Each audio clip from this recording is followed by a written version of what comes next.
Okay, I do what Corey says, and Corey says do another one of those Space Jam reveal things. Okay, so it's a Filmation folder going back to the 19. Shoot, I don't know. He-Man, Fat Albert. I don't know, a long time ago. Okay, so I have that, but the inside of it's Warner Brothers. And what we're gonna do is we're gonna. That's funny, Pussyfoot. That was the last one. Let's close our eyes. No idea what we're grabbing here. Oh, well, this is kind of cool. It's got a bunch. Let's do Sylvester. I think that's Sylvester, right? We've already done bugs. Unless you want to choose another one. Yeah, we can do that. Shouldn't be too long. Let's do another one. Okay. Those are called comparative sizes sheets.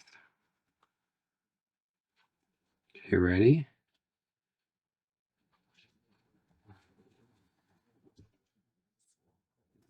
Oh, we've drawn him before. Shoot, what's underneath it? Oh, this is kind of cool. Yeah. I don't know. We don't have that much time.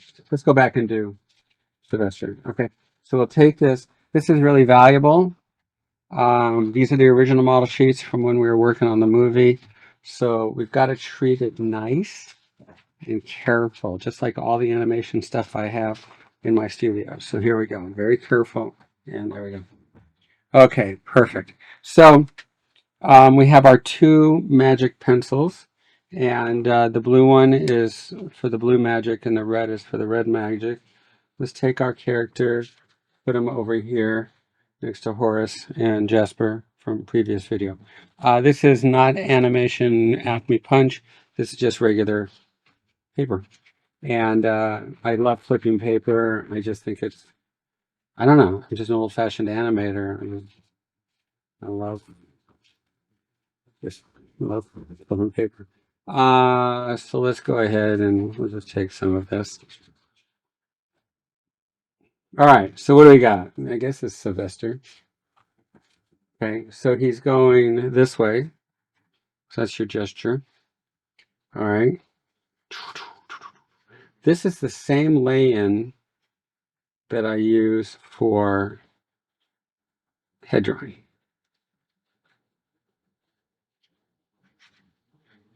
Okay, rhythm chart, shape. First step, just tell the story, everybody. Just tell the story, okay? Here we go.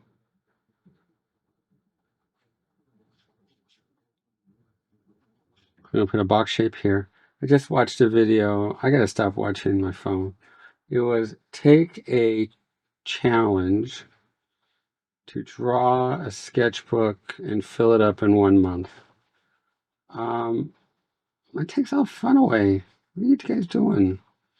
Be like assigning a sketchbook for a college class.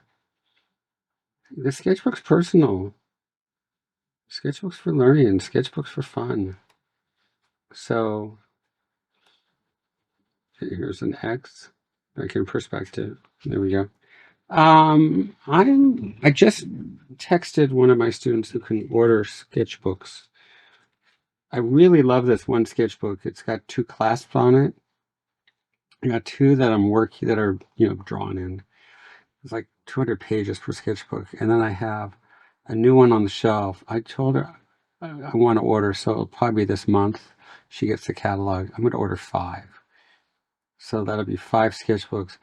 And what I'm going to do is behind me, just on the floor, is about 100 sketchbooks, maybe. On the shelf, probably another 50, and the corner are never been used paper and sketchbooks. There's probably over 100 in there. So how do you feel? What's the feeling of a sketchbook? It's life, man. It's just living in it. I love the way they feel. I love the texture, and hanging out with Glenn Vopelman, the guy's just drawing all the time. But I don't want to fill my sketchbooks because when I fill them up, I throw them in the corner, and I don't sit there and go back and look at my sketchbooks and relish and how bitchin' they are. Every now and then I'll look at it to see if I've improved. So in that regard, here we go. The eye is a little wrong in the model sheet. You want to go perspective. So you want to treat the eye like it's perspective. Let's talk a little bit, because it's on my mind, about the sketchbook. For mine, it's what we teach at the school: head drawing, figure drawing, perspective, landscape composition, value, and color. So that's in the sketchbook. And I do it by drawing from the masters and drawing from people around me. I'm not really designing my own characters. If I was, to me, designing characters work.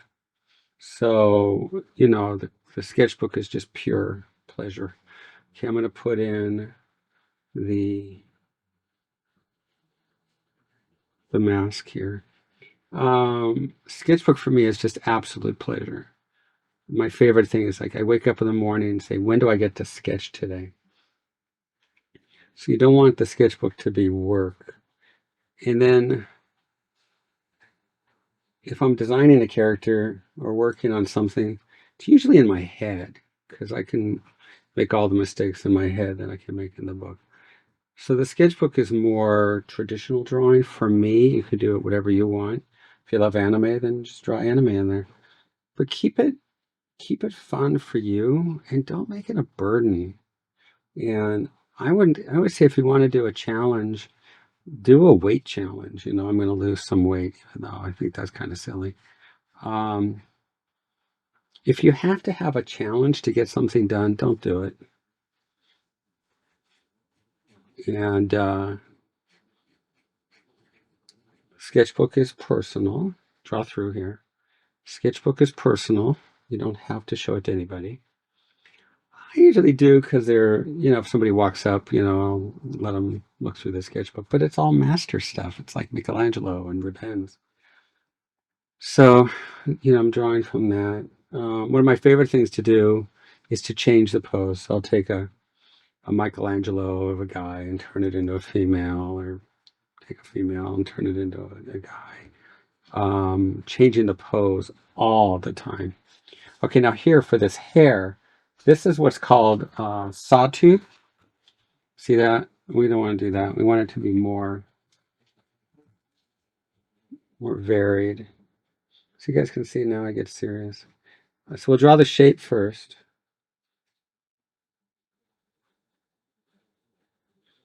Okay.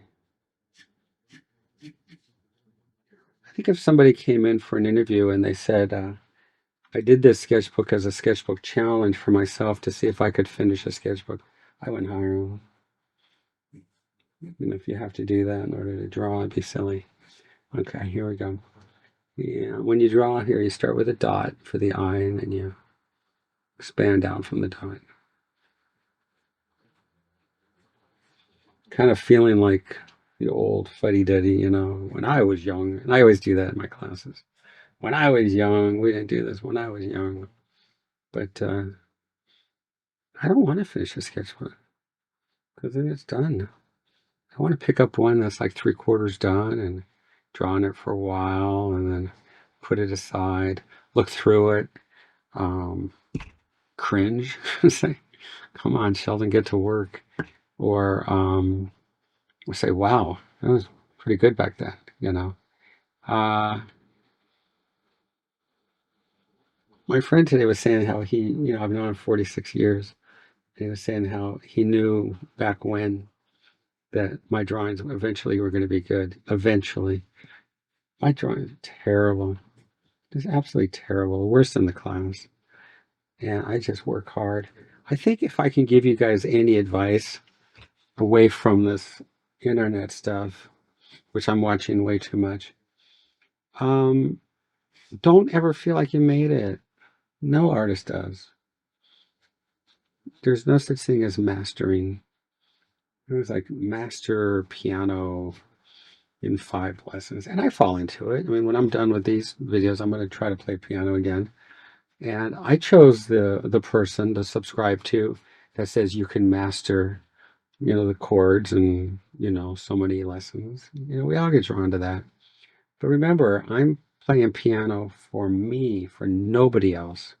I'm a drummer, and I've been playing drums since I was a kid. About the same amount that I've been drawing. Um, I don't want to master piano. I just want to play it and feel it and have fun. If I was going to play professionally, then I would take very academic classes. This is academia, okay, what we're doing right now. So here we go. So this is, you can see it, this is very academic drawings, exactly from figure drawing. So if you want to learn character design, draw from Rubens.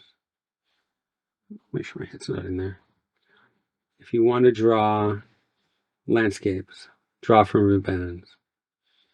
If you want to draw buildings, there's other people, but you draw from Rubens. We need more. Michelangelo had his students burn his drawings. I have drawn probably, I think, all of his drawings so many times. I've got dozens of Michelangelo books in here. Why'd you burn them, Mike? I want to draw more. So, why'd you do that? I want to study. Leonardo da Vinci was upset that he didn't make it when he passed. Okay, well, that's fine. I got so many drawings. I give them to students when they're at the school. So many. But I don't throw them away and burn them. I just throw them in the corner or up in the attic. Every now and then I'll go and take a look, if I'm up in the attic looking for something else and I see a stack of drawings, I'll look through it just to see, if I've improved and stuff. The drawing in the olden days is called cartooning. You want to keep drawing so that you're in shape when the professional work comes up. Because when you're working professionally, you don't have time to ramp up. You got to be on. You got to be ready to go. So I'm kind of like a cruise ship. I'm never turn off the engines. So I'm doing this right now, which is drawing. And then, I don't know, after this, maybe I'll do some videos on painting or something. I want to do some figure drawing, so I'm going to do that. I'm going to put headphones on because I'm going to get lost. When I'm all done, then I'm going to sit back with my sketchbook and just draw. Just draw. Okay. When you're doing cleanup, you kind of keep your hand. You keep your hand in the same spot. I usually have the different disc, but and then you turn. So I usually have my disc here, and I turn and keep my hand in the same spot. You want to have your hand go this way, because this way crimps it. It doesn't have a good line. So you want to go like that. So this is a fun little case. This thing that I bought it at the Goodwill. Never knew it existed. It's really fun, and it's not acupunch. You can just use regular 3-hole punch. So I've got probably a half dozen discs. I got a bunch of animation discs. I own a school. I have my original teacher, Eddie Rayberg, his animation disc from Hanna-Barbera. He gave it to me, and I have it on the shelf. Another person, a real famous animator, his son or his grandson wanted me to have the disc, so he sent it to me along with some drawings. I have that, which I love and I cherish. When I was a kid, I really wanted to have a disc. I got one at 16 from my teacher, but so I cherish them. I still love animation paper, and I love drawing and studying.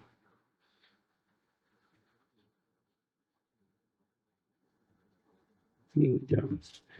I think coming from me, this is going to sound really weird, but for the people teaching online, it's going to sound weird coming from me. You guys talk too much. Draw, study, So I only talk when I'm supposed to. Otherwise, I'm in my world.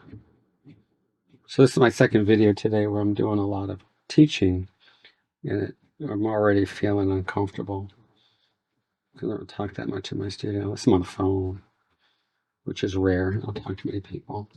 So the next videos I'll have headphones on. Just get lost in it. We'll draw together. But artists are, they don't talk about it. Just do it. Teach it.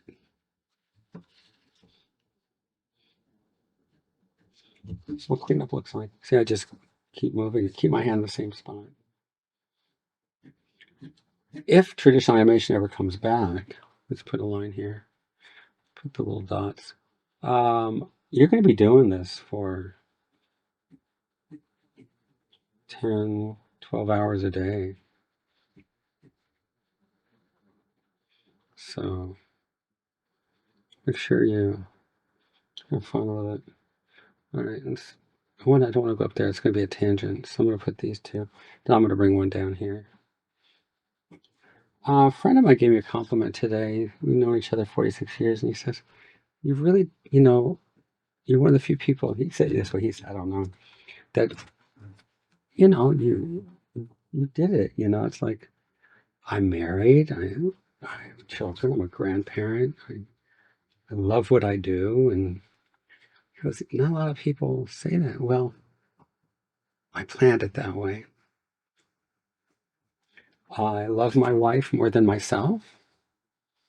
I love my wife more than air. My daughters are my existence, and they always have been. My grandchildren are the best. But I put my wife first and always have. So if a studio was going to get in the way of that, I left the studio or the advertising company I was working for. It was always going to be my wife first. So today it's almost 40 years of marriage, and I am in love. And my students come very close to the family. I love them and adore them. I worry about them. I lose a lot of sleep worrying about my students. And you guys turn this into a box.